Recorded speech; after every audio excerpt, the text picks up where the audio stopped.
જો આપણે વાટક્યામાં સા લઈ લીધી છે અને સારે જો આપણે વેફર ખાવા લઈ લીધી છે. હેલો માય યુટ્યુબ ફેમિલી, મારા નવા બ્લોગમાં તમારું સ્વાગત છે. જય શ્રી કૃષ્ણ, જય માતાજી. તો આપણે બ્લોગ ચાલુ કરી દીધો છે. દિવસના 8:30 થયા છે. આપણે નાસ્તો કરવી છે અને આપણે બ્લોગ ચાલુ કરી દીધો છે. અને કાલે આપણે ગામમાં જવાનું હતું, તો ગામમાં કાલે આપણે જઈ શક્યા નહીં અને હવે આજ જવાનું છે ગામમાં. તો હવે મારા બ્લોગમાં બના રહેજો. આજ આપણે ગામમાં જવાના સેવી. તો હવે આપણે ઘરનું કામ બધું કરી નાખવી, પછી આપણે ગામમાં જવાના સેવી બપોર પછી. તો મારા બ્લોગમાં બના રહેજો. આપણે બપોર પછી ગામમાં જવાના સેવી બજારમાં. તો તમને હું બજારમાં દેખાડીશ. ખજૂર, ધાણી અને પિસ્કારી કલર ને બધું આવ્યું છે, તે બધું હવે આજ હું તમને લઈ જવાની છું બજારમાં. તો મારા બ્લોગમાં બના રહેજો. હવે આપણે ઘડીક પેપર વાંચશું, પછી આપણે ઘરનું કામ કરવાના છે. તો હવે આપણે ઘડીક પેપર વાંચી લેવી અને પછી આપણે ઘરનું કામ કરશું. જો આપણે પેપરમાં છે ને ગુજરાત આવે છે આપણે પેપર. તો હવે આપણે થોડીક એક નજર આમાં ગુજરાતમાં તે નાખી જોઈએ. જો આપણે આ ગુજરાત આવે છે પેપર. તો હવે આપણે આ પેપર થોડીક ઘડીક વાંચીને તે હવે પછી આપણે ઘરનું કામ કરશું. જો હાલમાં નાળા કાંઠેના ખેતરોમાં ઘઉં લેવાનું શરૂ કરવામાં આવ્યું છે, જેના લીધે અનેક ખેતરોમાં હાલ ઘઉંના ઢગલાઓના જોવા મળતા હોય છે. તેને સફાઈ કરીને બજારમાં વેચવા જઈએ ત્યારે ખેતરોને પૂરતું મહેનતાણું પણ મળતું નથી. હાલમાં કાળઝાળ ગરમીના ખેતરની અંદર ઘઉંના ઢગલાઓની સફાઈ કરવામાં આવી રહી છે. જો આપણે પેપરમાં આ પણ વાંચ્યું છે, ખેડૂતોને છે ને ખેડૂતોએ હવે જો ઘઉં લેવામાં આવે છે અને ખેતરમાં જ્યાં જુઓ ત્યાં ઘઉંના ઢગલા હોય છે અને ખેડૂત સાફ કરીને બજારમાં ચડાવે છે, તો એને મહેનતાણું પૂરું મળતું નથી, તેવું આમાં લખેલું પેપરમાં છે. આપણે વાંચશું. જો આપણે બપોરનો સમય થઈ ગયો છે અને આપણે સ્વાદિષ્ટ ખાવાનું લઈ લીધું છે. જો દાળ ભાત છે, શાક છે, ડુંગળી છે, આ બાજુ પાપડ છે અને આપણે ભાખરી બનાવી છે. જો બપોરનું જમવાનું આપણે તૈયાર થઈ ગયું છે. સ્વાદિષ્ટ ભાત, શાક અને ડુંગળી અને પાપડ. તો હવે આપણે બપોરનું જમી લઈએ. તો મારા બ્લોગમાં બન્યા રહીજો. જો આપણે બજારમાં જવા રેડી થઈ ગયા છે. હવે આપણે બજારમાં જવાના છે. તો મારા બ્લોગમાં બન્યા રહીજો. આજે આપણે હવે બજારમાં જવાના છે. જો આપણે અહીંયા સંપલ પડ્યા છે, સંપલ પી લેવી.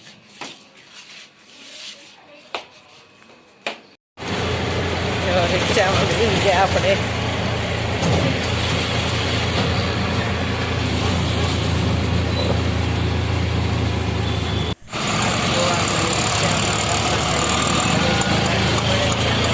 કેવો મસ્ત બંગલો મૂકવામાં આવ્યો.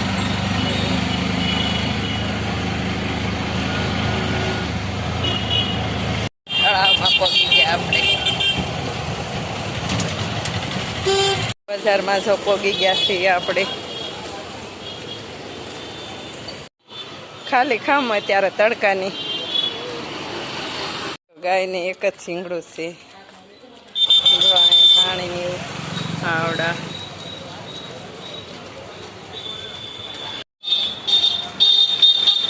જો આપણે બજારમાં વસ્તુઓ લેવા મળ્યા છે. આપણે ચા કરવાની તપેલી લેવી છે. આ મોટી નથી લાગતી છે. હા, એ મોટી છે, નાના નહીં. પણ વજન તો એક જ છે ને. એ લઈ લે. આ એક લેવી હો દાદા.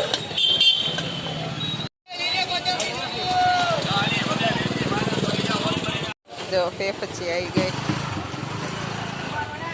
કલર કેટલો મસ્ત છે. જો કાળી. અહીંયા પેપ્સી કહું છું. જો કટલેરી આવી.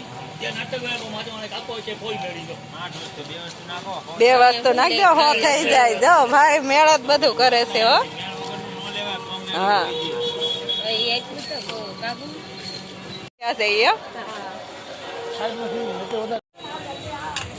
જો રેબીકી લેવા માંડ્યા 8 ની 6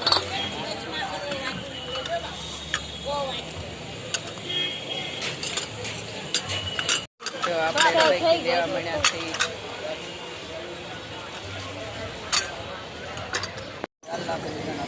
કાળા ગમે દેરી કઈ સરસ દેખાય આમાંથી રિક્ષામાં બેસી જવાનું જો આપણે બજારમાં કેવું જાય ઘેરે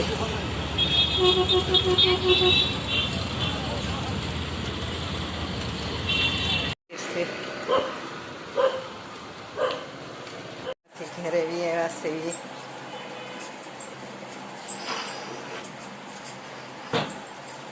જો આપણે બજારમાંથી શું લાવ્યા તે બતાવી જો આપણે બજારમાંથી ઘેરે આવી ગયા છીએ ઘેરે આવી તે હવે આપણે બજારમાંથી શું લાવ્યા તે તમને દેખાડશું તમારા બ્લોગમાં બધા રહેજો હવે જો આપણે ટમેટા લાવ્યા શેમ્પૂ અને હાબુ કપડાં ધોવાના હાબુ લાવ્યા પછી આમાં જો વસ્તુ આપણે લાવ્યા છીએ જો આપણે આ બધી વસ્તુ લાવ્યા છીએ કાસી જો સોળા કોલગેટ અને આમાં ખજૂર છે પછી જો અને જે આ જો ટબ લાવ્યા આપણે ઉનાળો આવી ગયો છે આપણે જો ઉનાળો આવી ગયો છે અને ગોદડા અને બ્લેન્કેટ ને એવું ધોવાનું હોય તો ગામમાંથી જો આપણે ટબ લાવ્યા છીએ અને જો આમાં ધાણી છે જો આમાં ધાણી આપણે લાવ્યા છીએ પછી આમાં જો બટેટા અને જો લચ્છી લાવ્યા છીએ આપણે જો ચા કરવાની તપેલી આપણે ફૂટી ગઈ હતી તો આપણે તપેલી લાવ્યા છીએ ચા કરવાની તો જો આપણે ગામમાંથી બધી વસ્તુ લઈને ઘરે આવી ગયા છીએ અને હવે આપણે દીવાબત્તી કરશું અને રાતની રસોઈ બનાવશું તો મારા બ્લોગમાં બને રહેજો આપણે દીવાબત્તી કરવાના છે અને રાતની રસોઈ કરવાની છે તો જો આપણે એટલી વસ્તુ ગામમાંથી લઈને વી આવ્યા તે વાળું કરીને તે વાસણ ઉઠી નાખ્યા અને હોવાની તૈયારી કરીશું હવે અને આપણે આ વિડીયોને એન્ડ આપશું જો તમને આ વિડીયો ગમ્યો હોય તો લાઈક કરો શેર કરો અને સબસ્ક્રાઈબ કરો હર હર મહાદેવ મળીએ નેક્સ્ટ બ્લોગમાં જય દેવભૂમિ દ્વારકા અત્યારે દ્વારકા બહુ પગપાળા હાલીને જાય છે ધોરાટી ઉતારણીના દ્વારકા રોડ ઉપર બહુ માણસો હાલીને જાય છે તેવા વિડીયો બહુ આવે છે એટલે જો આમ તો દેવભૂમિ દ્વારકા જ છે એટલે બધા દ્વારકા ધોરાટી ઉતારણી કરવા જાય